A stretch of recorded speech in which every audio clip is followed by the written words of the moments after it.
NOC मिली ना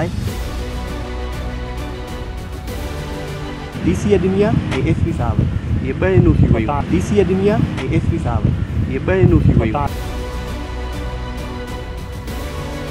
मेले लगाने वाले करोड़ों रुपए आवाम की जेब से निकालने के बाद गायब हो जाते हैं।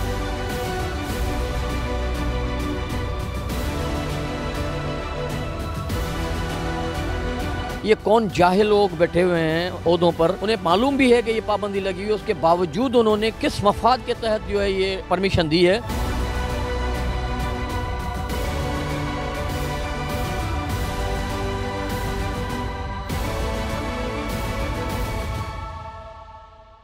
NOC मिली ना DC अदमिया ASP साहब ये ब NOC हुई। मैं हूं आपका मेज़बान इमरान मलिक, आप देख रहे हैं मेहरान ट्रिब्यून हैदराबाद। पाकिस्तान की बदकिस्मती ये है कि पाकिस्तान के हुक्मरान तो पूरी दुनिया में इसको डिफ़ॉल्ट से बचाने के लिए जिसको कशकोल कहा जाता है वो लेके घूमते हैं, लेकिन पाकिस्तान की जो अशराफिया है, पाकिस्तान के जो ब्यूरोक्रेट्स हैं वो इतनी अमीर हैं, इतने पावरफुल हैं कि वो पाकिस्तान की जो ज़मीनें हैं, पार्क हैं, वो अपने मनपसंद लोगों को देकर अपनी जेबें तो भर लेते हैं, लेकिन हुकूमत वक्त को कुछ नहीं मिलता। हमारे साथ सीनियर साफ़ी हैं इरफान अराई, इनसे गुफ्तगू करेंगे। इरफान साहब, ये पार्क पब्लिक पार्क है जिस पे पाबंदी आयद की गई है, पाबंदी के बावजूद एक प्राइवेट ठेकेदार को दे दिया जाता है, बल्दिया के अकाउंट में कुछ नहीं आता, एक्साइज के अकाउंट में कुछ नहीं आता, FBR को कुछ नहीं मिलता, सिर्फ मिलता है तो ठेकेदार को और अफसरान को। ये खुली मतलब ज़्यादती नहीं है हैदराबाद की आवाम के साथ? इमरान साहब, बात यह है कि हैदराबाद की आवाम के साथ ज़्यादती का जिक्र अगर करें तो कौन कौन सी ज़्यादतियों का जिक्र आप करेंगे। ये जो मकाम है ये शहर का एक बहुत ही अहम मकाम है और ये मिल्लत पार्क है। यहाँ सितम ज़रीफ़ी इस बात की है कि इस पार्क में आवाम को ईद हो, 14 अगस्त हो या मुख्तलिफ़ जो इवेंट्स आते हैं उस पर तफरीह के नाम पर मेले लगते हैं और मेले लगाने वाले करोड़ों रुपए आवाम की जेब से निकालने के बाद गायब हो जाते हैं। और जो म्यूनसिपल कॉरपोरेशन जिसके तहत ये चलता है पार्क, ना वो इसमें कोई काम करवाने को तैयार हैं, मगर यहाँ जो मेले होते हैं उसमें जो करप्शन का बाज़ार गर्म होता है उसमें तमाम वो लोग जो NOCs देते हैं वो सवालिया निशान बनते हैं कि आखिर उन्होंने जो नो ऑब्जेक्शन सर्टिफिकेट दिया है कि यहाँ मेला लगाया जा सकता है वो इस पार्क की देखभाल कितनी कर रहे हैं। और जो म्यूनसिपल कॉरपोरेशन जिसका ये पार्क है उसके अकाउंट में उस करोड़ों रुपए में से कितने पैसे आए? नहीं आए। मैंने जब मालूमात की तो वो कहते हैं कि हमने तो NOC नहीं दी, MC साहब को पता ही नहीं होता 3 दिन तक के उन्होंने NOC किसने दिए। डायरेक्टर पार्क कहते हैं कि मुझे DC साहब ने कहा गया है। तो ये एक अजीब सा है कि अफसरान को पता ही नहीं है कि NOC किसने देनी है, किसने और किसने पैसे लेने हैं। देखें, इनकम टैक्स डिपार्टमेंट तो मुसलसल म्यूनसिपल कॉरपोरेशन को लिखता है, उनसे जो लोग हैं अफसरान हैं उनसे मेरी बात हुई, उन्होंने कहा हम तो लेटर्स लिखते हैं। इसी तरीके से जो एक्साइज एंटरटेनमेंट टैक्स के अफसरान हैं वो कहते हैं कि हम म्यूनसिपल कॉरपोरेशन को लिखते हैं कि अगर 100 रुपये का आपने टिकट लगाया, ये एक सरकारी पार्क है, मकसद इसके गेट से अंदर दाखिल होने वाला शहरी 100 रुपये देगा, चाहे वो बच्चा हो या बड़ा हो, फ़ी फ़र्द 100 रुपये देगा।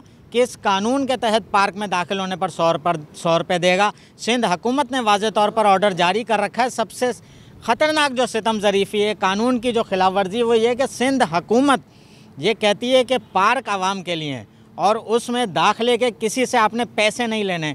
तो उसकी नाक के नीचे बैठे हुए अफसरान जब ये कारोबार करते हैं और फिर मासूम बन जाते हैं कि हमें पता नहीं है कि किसने क्या किया और किसने क्या नहीं किया, सब पता है, सबको पता है कि कौन क्या करता है, मगर इस शहर के अवाम ये चाहते हैं कि अगर आप उन्हें सहूलत दे रहे हैं तो सहूलत दें, उनकी जेबें ना काटें। हमारे साथ पीपल्स पार्टी के ज़िला हैदराबाद के तर्जुमान हैं एहसान अबड़ो साहब, उनसे हम गुफ्तगू करेंगे। एहसान साहब, बिलावल भुट्टो साहब जो हैं वो पूरी दुनिया में अपने मुल्क को डिफ़ॉल्ट होने से बचाने के लिए, जिसको कहा जाता है कि वो कशकोल, आम आदमी कहता है कशकोल लेके जा रहे हैं, उनकी मजबूरी कि उन्होंने पाकिस्तान को डिफ़ॉल्ट होने से बचाना है, लेकिन वही पीपल्स पार्टी के लगाए गए अफसरान ठेकेदारों को मेला लगाने के लिए दे देते हैं, गवर्नमेंट के अकाउंट में कुछ भी नहीं आता, जेबों में चला जाता है। तो ये भी फिर पीपल्स पार्टी की पॉलिसी है या फिर कोई और मामला है? मेन इशू ये है कि ये पब्लिक पार्क्स हैं, ये पब्लिक पार्क्स का नाम ही पब्लिक पार्क है और इस वजह से है कि ये आवाम के लिए है।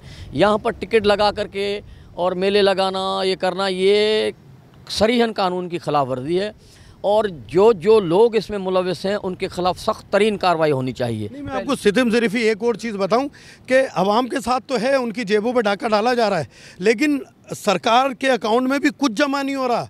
एक्साइज को नहीं मिलता, FBR को नहीं मिलता, बल्दिया को नहीं मिला। इतना बड़ा पार्क है, एक आम आदमी को ठेके पे दे दिया गया और अकाउंट में कुछ नहीं है। ये बड़ी ज़्यादा सितम ज़रीफ़ी है। मैं यही कह रहा हूँ कि इसकी इंक्वायरी होनी चाहिए। मुझे याद है आपने कुछ साल पहले एक प्रोग्राम किया था, इसी तरह पार्क पे कोई इवेंट था जिस पे आपने प्रोग्राम किया था, और उसी वक्त हैदराबाद की एडमिनिस्ट्रेशन ने और बल्दिया आला हैदराबाद के जो अफसरान थे, उस वक्त शायद फ़ाखिर शाकिर साहब MC थे, उन्होंने नोटिस ले करके वो न सिर्फ वो मेला और वो जो प्रोग्राम था वो कैंसिल हो गया था, और उन्होंने फिर एक लेटर जारी करके इस तमाम एक्टिविटीज़ पर पाबंदी लगा दी थी। अब मुझे तो ये समझ नहीं आता ये कौन जाहिल लोग बैठे हुए हैं ओहदों पर जो पाबंदी के बावजूद, उन्हें मालूम भी है कि ये पाबंदी लगी हुई है, उसके बावजूद उन्होंने किस बुनियाद पे किस मफाद के तहत जो है ये परमिशन दी है। बल्दिया आला के मुलाजमीन इस कायदे मिलत के पार्क में भी मैं जानता हूँ कि बहुत सारे मुलाजमीन हैं। कुछ लोग